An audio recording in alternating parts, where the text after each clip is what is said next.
After meeting the strange young man with magic, Sophie returned to her normal life at the hat shop.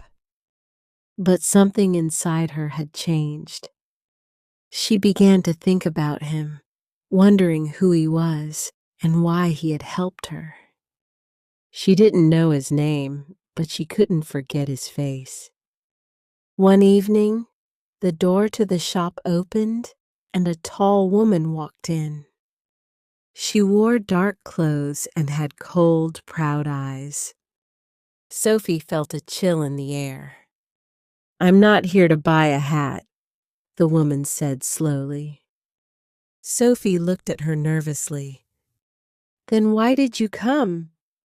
The woman smiled, but it was not a kind smile. "Because you've caught someone's attention, and I don't like it." Sophie stepped back.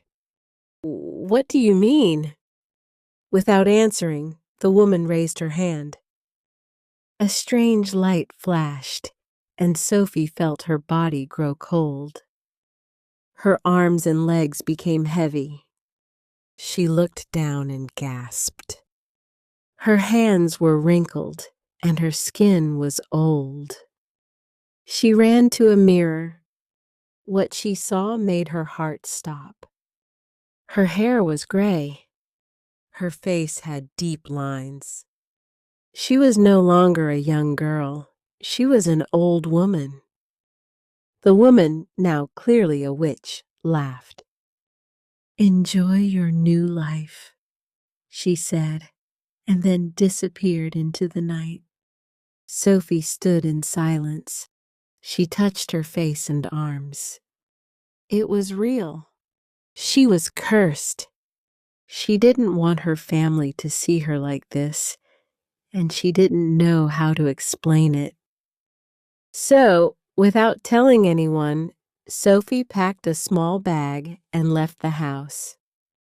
She walked away from the town, into the hills, hoping to find help, maybe even find the man with magic again. The wind blew through her gray hair, and her steps were slower now. But she didn't stop. Sophie didn't cry or complain. "If I want to break this curse," she said to herself, "I have to be brave."